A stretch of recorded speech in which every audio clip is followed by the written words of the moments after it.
Bharat Russia చమురు దిగుమతులు నిజంగా తగ్గించారా? అసలు ఏంటి జరుగుతున్నది?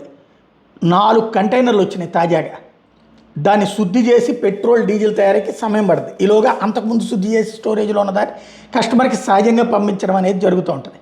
ప్రస్తుతం జరుగుతున్నది ఏంటయ్యా అంటే కొనుగోళ్లు ఎక్కడా ఆగలేదు.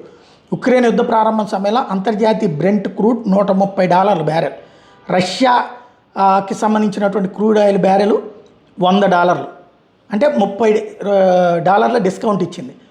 దిగుమతి ఆధారితంగా ఇది మనకు పెద్ద లాభమైంది. ఇప్పుడు ఎంతకి వస్తున్నది? బ్రెంట్ క్రూడ్ $63 వస్తుంది, రష్యన్ క్రూడ్ $60 వస్తుంది. అంటే G7 ప్రైస్ క్యాప్ మూలంగా అదనమాట. డిస్కౌంట్ ఇప్పుడు కేవలం $2 నుంచి $3. దీంతో రష్యా భారత్కి అదనంగా ఇంకొక $3 అదనపు డిస్కౌంట్ కూడా ఇస్తుంది.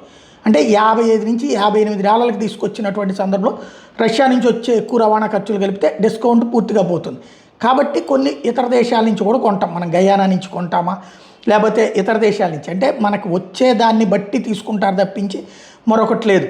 వాస్తవంగా Russia, Middle East, America, Africa ఇలా అనేక దేశాలకు సంబంధించినటువంటి అందరి దగ్గర నుంచి కూడా ఎక్కడ కావాలనుకుంటే అక్కడ తీసుకుంటుంది. భారత్ ఎక్కడ తక్కువకి వస్తే అక్కడ తీసుకుంటుంది. అయితే వాళ్లకు ఉన్నటువంటి పిచ్చతనం మన దగ్గర లేదు. మనం ఎవరిని నిషేధించట్లేదు, ఎవరి మీదన గొడవ పడట్లేదు. అదే సందర్భంలో ప్రపంచంలో ఎక్కడ ఆయిల్ తక్కువకు దొరికినా అక్కడి నుంచి తీసుకుంటున్నాం. అప్పటికే అమెరికా ఆంక్షలు పెట్టినటువంటి సందర్భంలో ఇరాన్ నుంచి కొనుగోలు మానేశామన్నది వాస్తవం.